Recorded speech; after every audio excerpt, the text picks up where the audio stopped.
Hello everybody! Want some awesome writerly merch? Of course you do! All of the merch in my merch store is on sale for 15% off with code FOLKLORE. You want to get those t-shirts, you want to get those mugs, you want to get those hoodies, you want to get all of it, and it's on sale right now. Click the link below. As for today's topic, I'm gonna get demonetized real fast. Enjoy! I am both a romance writer as well as a romance reader, which means I know my way around a sex scene. I've written sex scenes, I've read sex scenes, and I have a whole lot of opinions about sex scenes, especially when it comes to the word choice and euphemisms romance writers choose to include. That's what we're talking about today. Today I am breaking down some of the worst euphemisms and wordage I have read in sex scenes. This is a list I can easily expand on over the coming months. These are just the words that I have read within the last few months. If you're a romance reader, I can guarantee you have read at least half of the euphemisms on this list. Some of them are insanely common, which is mind-boggling to me. I already know that my opinions are going to be in the minority because a lot of these words are really popular. There's at least one word on this list that people are gonna be pissed about. Fortunately, I don't give a shit. Let's dive right in. Starting off strong, number 1, wet folds.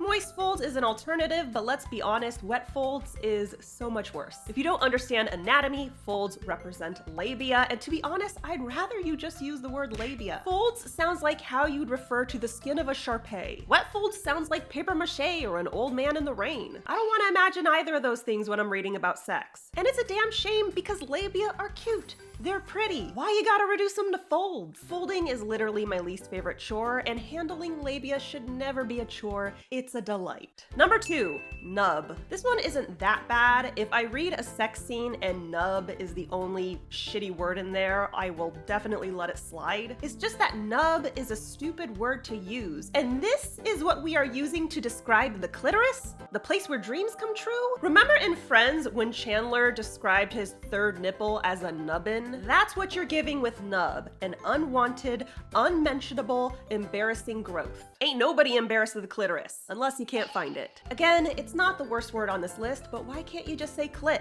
What's wrong with it? Are you scared? Clit, clit, clit. Clitty, clit, clit. I don't see an issue. Number 3, and this one's gonna get me in trouble, but pussy. Pussy is just a gross word. You are so embarrassed of the vagina, you gotta name it after a fucking cat? And I realize I'm in the minority. I genuinely prefer the word cunt over pussy. At least cunt is a powerful word. It's got that unt sound, makes you feel alive. But pussy is yucky. It's just a combination of really gross words like pus and messy, or poop and pissy. I know it's a reach, but this is where my mind goes. To each their own, but I can barely say the word pussy with a straight face. Getting through this point of the video has been absolute hell for me. Number 4, passage. This is a word often used to represent the anal canal. This is a butt situation, not a cooter situation. But calling it a passage just makes the asshole feel like the wardrobe to Narnia. Open this rosebud and find yourself in the passage to wondrous pleasure. It's not gross or unpleasant, it's just doing too much. At the end of the day, this is the place where shit comes out of. It ain't that deep. Or is it? You can absolutely dress up the booty hole, but passage just feels a little too fancy. Which brings us to number 5, quivering hole. We are once again talking about the butt. His butthole was quivering and quavering and doing all sorts of magic tricks. This is another situation where I feel like we are focusing too much on anatomy to the point of comedy. When I read quivering hole, all I imagine is this.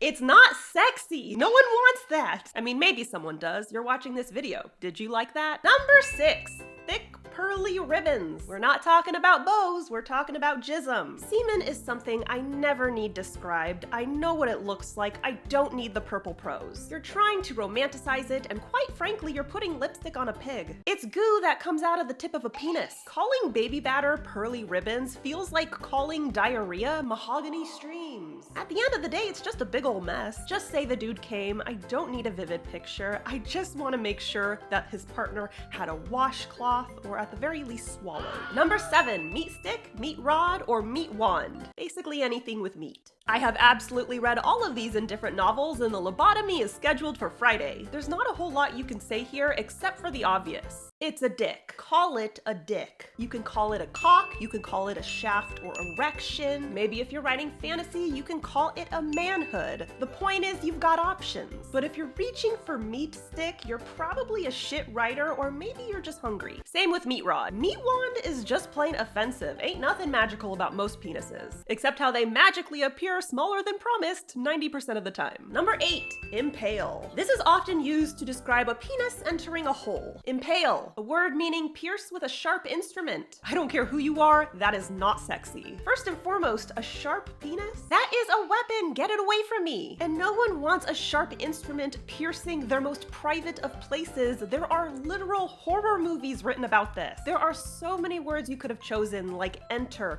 fill, penetrate, thrust, not impale, a word used to describe murder. This is the time to put down the thesaurus and maybe stick to the basics, or learn the basics if you haven't already. I wouldn't be surprised. Number 9, mound. When you say mound, I don't know what the fuck you're talking about. I had to Google it. I have since learned that it is in reference to the mons pubis, which is the fatty area above the crotch. Sometimes this area is rounded, which is why some writers refer to it as a mound, which literally means a round pile. You chose to describe this woman's upper crotchal region as a pile of fat because that's the sexy way to go. And whenever I read about it, this area is usually being fondled. So now we just get to sit back and imagine someone's upper crotch fat being diddled. The whole thing is just unsexy and kind of offensive. Who wants their fatty area to be referenced as a fucking mound? I honestly think this is a part of the body that doesn't really need to be referenced in sex scenes. You're doing too much and you're being rude about it. And last but not least, number 10,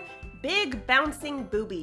I wish I could say this was a joke. I wish I could say that I didn't actually read this in a novel, or at the very least that it was satire. But someone wrote big bouncing boobies with full confidence and expected us to be aroused. Even though that's a phrase that's typically reserved for 12-year-old boys. Boobs are lovely, big boobs are lovely, and it's extra lovely when they bounce. But maybe big bouncing boobies isn't the best phrase to use for a scene that's intended to be sexy. You can literally describe the same situation with language that doesn't sound like it came from a Jaden, Caden, and Layden group chat. This is a testament to the fact that word choice matters, because this situation is delightful, but it sounds like it's coming from a middle school bully. So that's all I got for you today. This list is pretty tame as far as sex scenes go. I have seen some wild shit out there. Maybe I'll address it in my next video. What's the most off-putting word you've read in a sex scene?